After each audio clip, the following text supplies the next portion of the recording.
Let me know when you get there. Yeah. Or sit down. Does he want to go in the back? That's what I just told him. He got one or two options. Say no, man. Say no, man. Go to the back. Yeah. Go straight to the back. Don't stop by your mother. Don't stop by Ty. Go straight to the back. There you go, little man.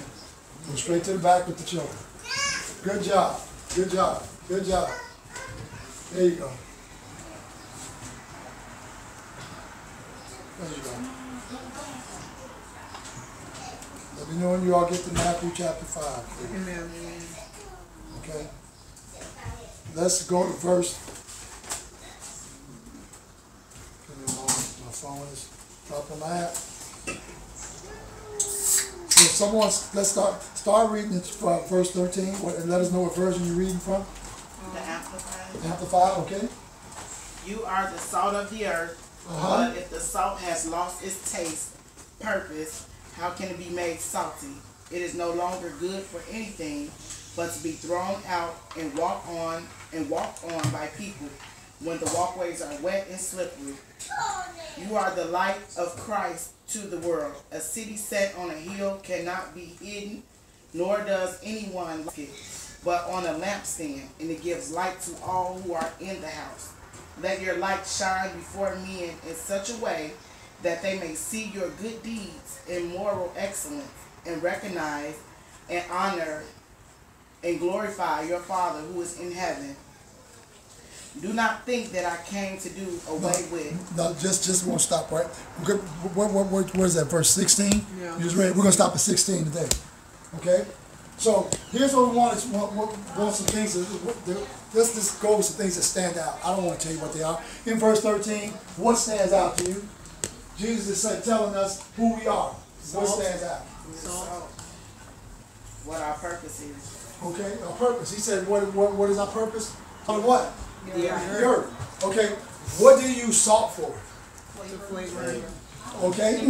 Preserve. Secondly, you use it for flavor. Salt, initial purpose was for preservation. Right. I know. I'm just putting it in proper order. Because we said flavor. Flavor isn't right. Flavor isn't, because see, watch this. Watch this. It's for preservation.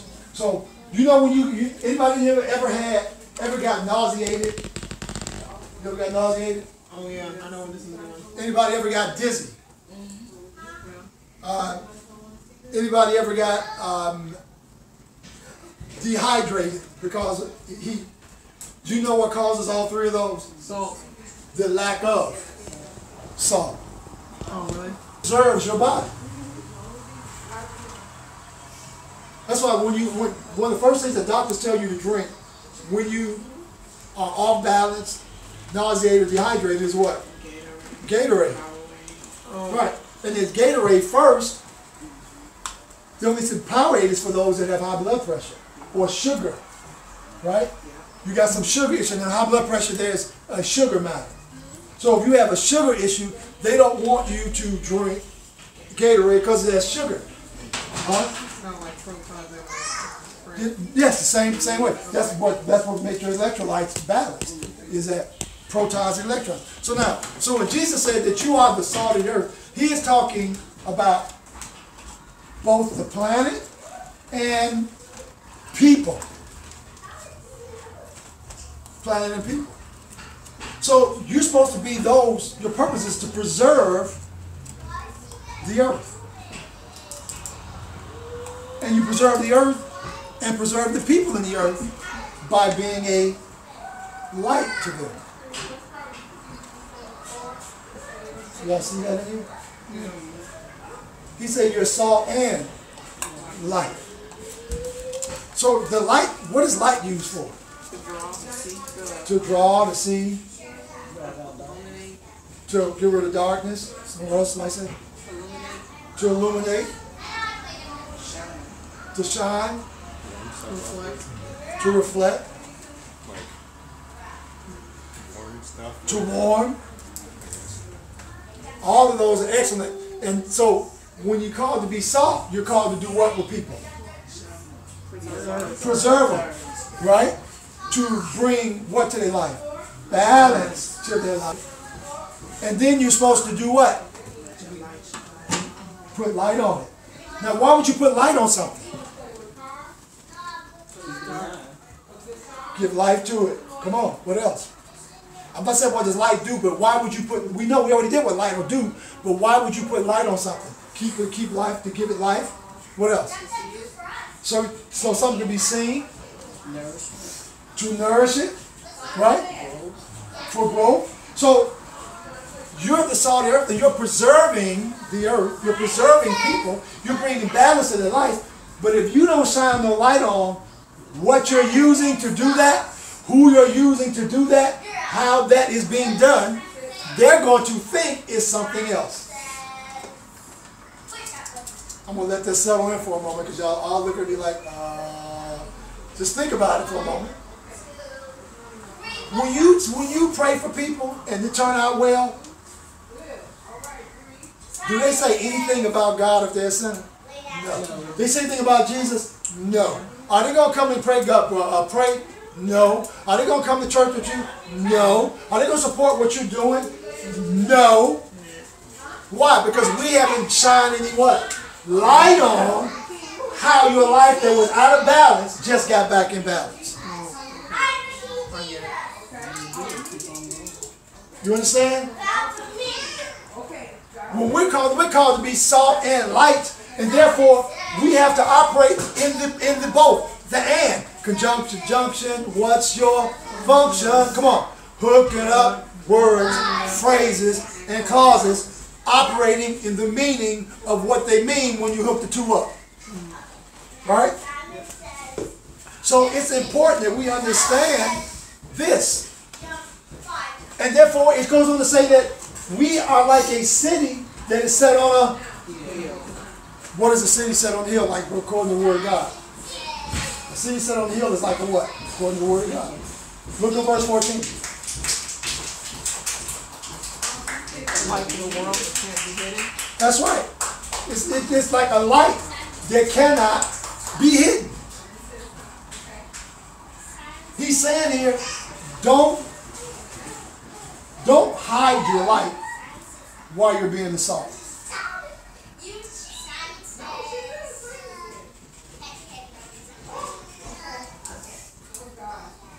I'm not too far ahead of y'all, because y'all still looking at me like,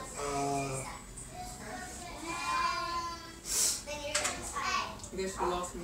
Name you all think about any person that you know is in your network that's a Christian. Just think about one person. Y'all got one person? What do you mean by network? Like people that you deal with. Right? Your network, your influence, your sphere of world where you operate. That can be It could be anybody. Anybody. Okay? No. Forget family. It can't be family. It's got to be somebody outside your family. So I'm going to give y'all a few seconds to think about that. Y'all got somebody? Okay, let me ask you this question. Stay with me now, don't get lost. Let me ask you this question. How long did you know them before you found out they was a Christian? like 20 minutes. Okay?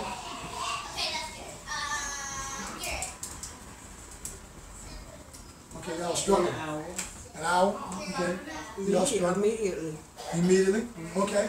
Let's turn the tables. How long did they know you before they knew you was a Christian? Immediately.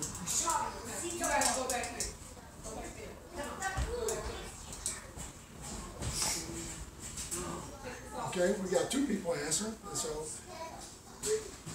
here's the premise of what it is we're saying.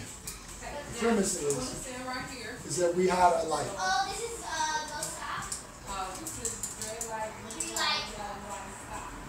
We can be around people for weeks, months, and years, and they never ever know that you're a Christian because you never said it.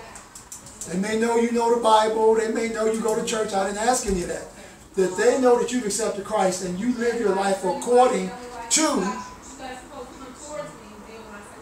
the pattern that Christ has set. Right, so when somebody tell a dirty joke, do you talk about them? And we can go on and on and on. Because see, this is how your light is shining. This is how your light is shining. Right? This is how people will know that you have been translated from the kingdom of darkness to the kingdom of his dear son. Right? So the question is, are we operating like a city that is set up on a hill? Otherwise being a light to the world that cannot be hidden. I'm talking where no matter what you do, people know you're a believer. I mean, they know it. There's nothing that you can do. You don't have to walk around with a cross on. You got to walk around quoting scriptures. You don't need a Bible. You don't need a bumper sticker. People know that you are a Christian. They know you're a disciple of Christ because of how you live your life. Now, how many of y'all know people like that? You knew when we first met them, you knew by how they lived their life they was Christians. How many of y'all found out later that they was Christians because how they lived their life it didn't appear to be? Y'all looking at me like y'all think. I'm not talking about y'all. I would say y'all. I'm asking. How many of y'all know people that it was later on you found out they was a Christian because how they operated, they talked about people, they put people down, they wasn't encouraging, right? I mean, it was backbiting. They lied. They stole stuff. They made excuses. I mean, come on. How many of y'all know folks like that? And then later on, you find out they're a Christian. Well, if they are a real Christian, the Word of God says your light cannot be hidden. It didn't say don't hide your light. It said you are like a city that is set up on a hill whose light cannot be hidden.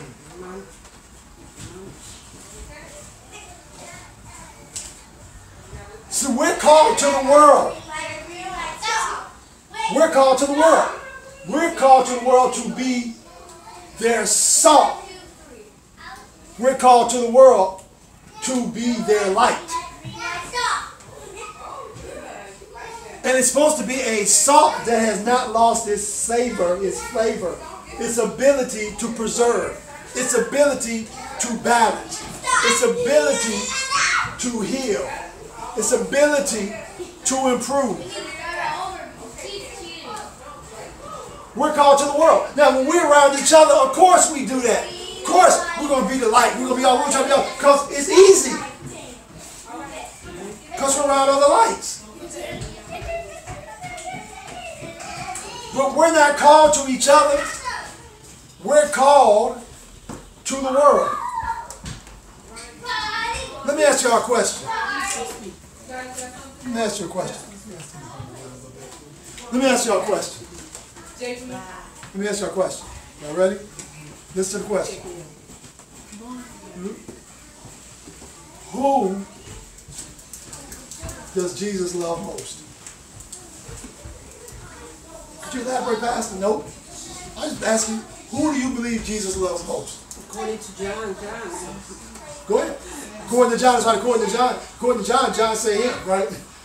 John kept calling himself the one whom Jesus loved. Right? Who do we know that God loves the most? The most. Who? Sinners. How do we know that? John 3:16. For God so that he. So watch this. Jesus went on to even say. He went on to say. When the Sadducees, the Pharisees were saying, listen, why does your master eat with these sinful people? He should be eating with us. Jesus said, he who is whole don't need a physician.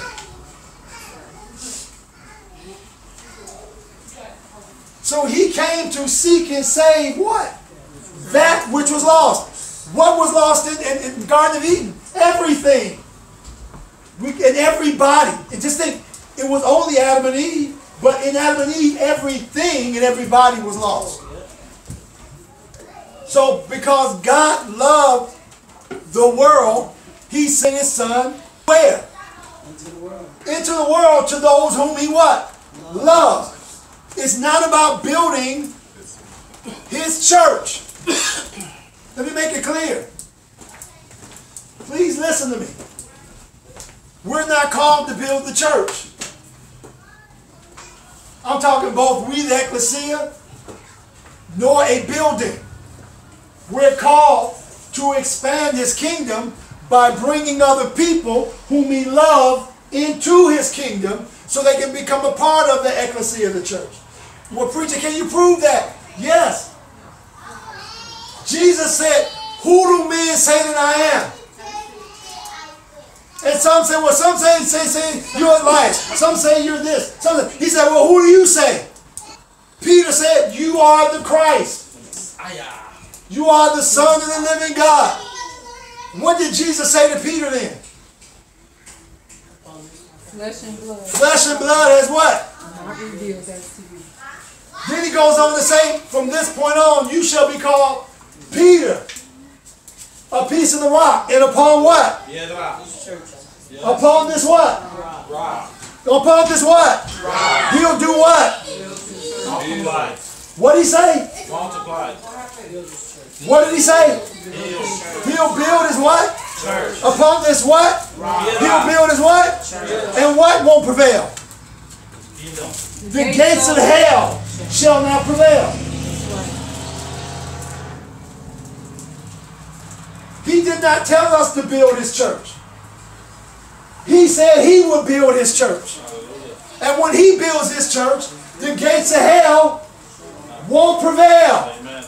Meaning the places where hell operates has a portal to operate, a right to operate, a way to operate, an avenue to operate, the power to operate, keys to operate, permission to operate, authority to operate, dominion to operate, an invitation to operate. When we allow him to build his church, then the gates of hell will not prevail wherever we are operating as salt and light.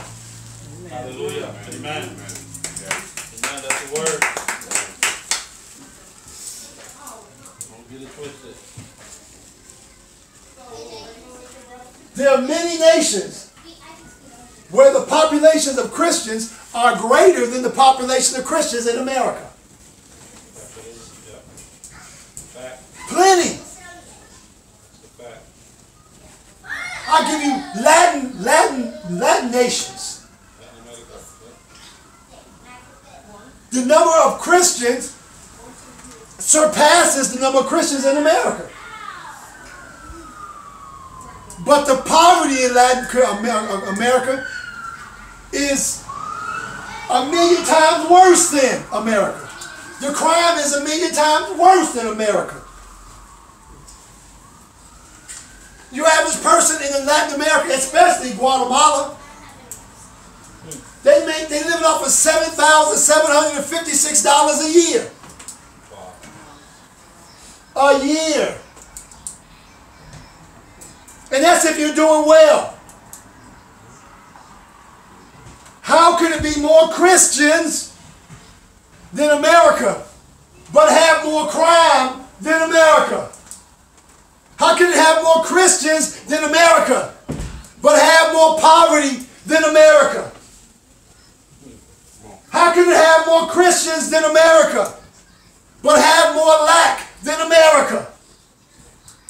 For the same reason that America has fewer Christians, but still have the problems we have. It doesn't mean anything to be saved if you're not going out being salt and light. If you're not going into the communities, you're not going to your neighbors, you're not going to the neighborhood, you're not going to the businesses, you're not going to the schools, you're not going to the place of entertainment, you're not going to the streets being salt and light. It doesn't matter about you being transformed because you're going to make it to heaven, but you're going to live in hell on the way there.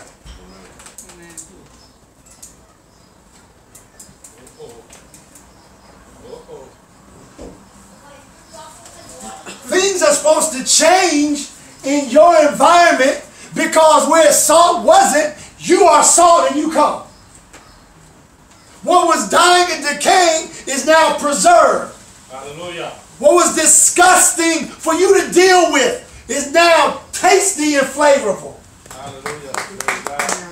What was dark and dim and death hid in the corners, now light comes, darkness flees, and what was once dead has been brought back to life. Hallelujah.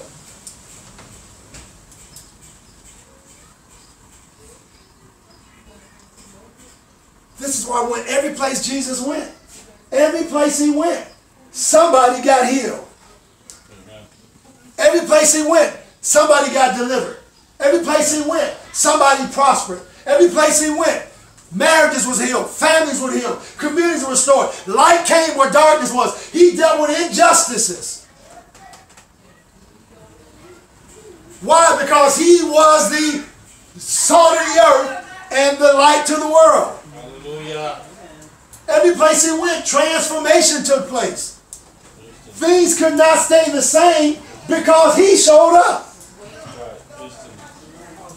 You're talking about first responders. First responders run into places where other people are running out of. They run into situations that other people are running away from. They are standing on point, being already trained, prepared, and made ready, so that when things go wrong, that's where they know they belong.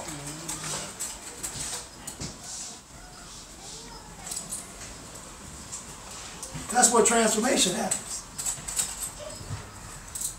That's when we are operating in what the word goes on to say in verse 15 and 16. So that men will see our good works.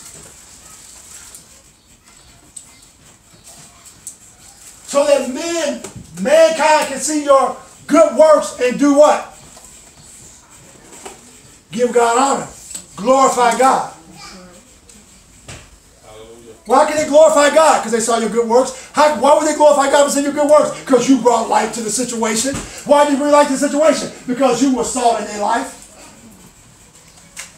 And there's no question who you are, whose you are, who you represent. And why when you pray, something happens. Why when you show up, things change. Why when you call, God answers. Amen. Yes. Amen.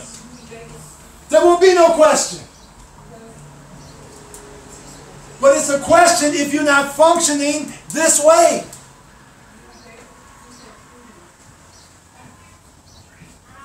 The other day I was on my way from downtown, from Midway, and I called the man and said, look, I'm running about 15, 20 minutes early. I'm going to be home before 9 o'clock tonight.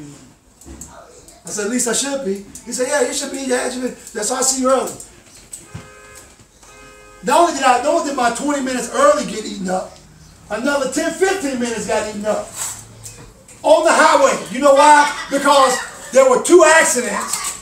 And you know, what do you think people was doing? Gawking at the accident. Taking their time gawking at somebody else's mishap. Slow down traffic. Even if traffic starts moving, it's another one about 5 miles down. What do you think they did? You didn't get enough from the last one? Nope. Here's what we don't want to do. We don't want to be like the disciples when all these people followed Jesus all day. Where people followed Jesus all day and they were hungry. And what did the disciples say? We ought to send these people back to their crib because there's enough food for us. They got to find them. Jesus said, no. He said, listen. He said, they've been following us all day. It's too far from the walk back. Tell me what we have so we can feed these people. Jesus said, other words saying, don't gawk at people's issue. Go be salt and light in their issue. Well, Pastor, I know it's an accident, but you know, you don't know what's happening. You pull over people, they may do something to you. Well, they might do something to you, but you might do something to them too. Here you are operating in fear. You saw their light, but you operating in fear. You can't pull over and help, but you can stop and stare. When somebody gets shot in your community, Do you go and find out the family name and go and try to pray for them? When you see somebody in the grocery store struggling to pay a bill, they got to put groceries back. And you can look at them and see they suffering. Do you put back some of yours because you know you got to check, you can make it up later? Do you go and say, here, let me go to the cash and say, let me take care of that? Do you let your life be disrupted so you can be salt and preserve somebody else because you have the one who preserves you? Hallelujah. They don't have him. But he lives in you. You are the distribution station. We're called to disrupt people's lives that are caught in sin and lack and sickness and hopelessness. Where there's hurt, you are the healing balm of God.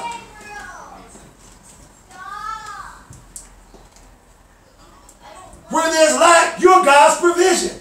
Where there's injustice, you are God's justice. Where there's discouragement, you are God's encourager. When something is broken, you are the one he sends to repair it. You are a first responder. Say, I am God's kingdom, ambassador. That makes me his first responder.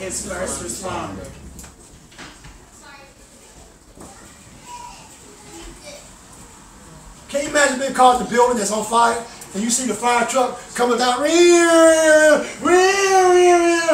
they see you and it's like, man, it's too much fire.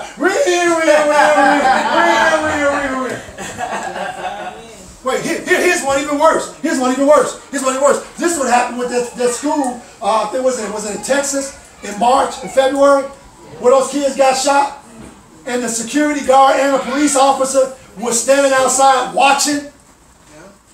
You hear gunshots and you outside watching. Can you imagine being stuck in that scenario? People that you were trusting just to rescue you are watching. You caught to burn the building and the fire department called 2 other trucks. And they sit down there with popcorn watching you burn. This is what God is saying that we as believers don't want to do. But if our communities are not changing, if our communities are not changing, if they're not being transformed, it is because you are sitting back watching people die.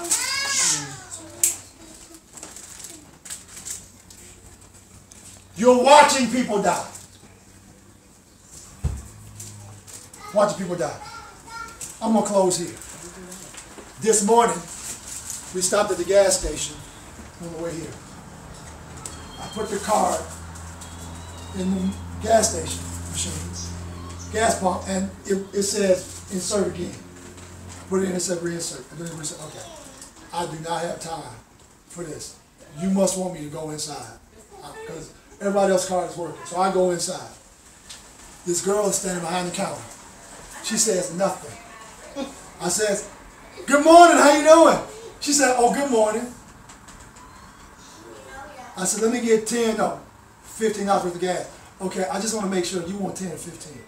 I want 15. I know I changed my mind right in the middle of my conversation. So then the Lord shows me underneath all this stuff on the counter, these little bottles of hand sanitizer. I'm just going with it. I'm just going with the flow. So I said, isn't it interesting how many of these little bottles of hand sanitizer are sold and they don't clean your hands? She said, you know what? I did a study in my junior year. And I found out, and she just went on for like 4 minutes about how, she was excited about it. By the time we left there, we was high-fiving each other, excited about knowing each other. Why? Because I allowed myself to be salt and to be light. Only God would know how passionate she is about hand sanitizer. Hand sanitizer. She worried about women in the bathroom not washing their hands. Her and her fiance just came back from Las Vegas and they touching this, touching that. She said how I use gloves because you never know what's going on. She was passionate about it. Can you imagine introduce somebody to Christ over hand sanitizer? But this is the God that you serve. That's right. That's right. He knows who is ready. He knows where the harvest is ripe. He knows where salt needs to be. He knows where light will be received. We just have to be what He called us to be. Go and do it. Go and be that first responder. Be that disruptor. Be the one that He made you to be, and that He has somebody be for you, and watch what He does in changing and transforming your house,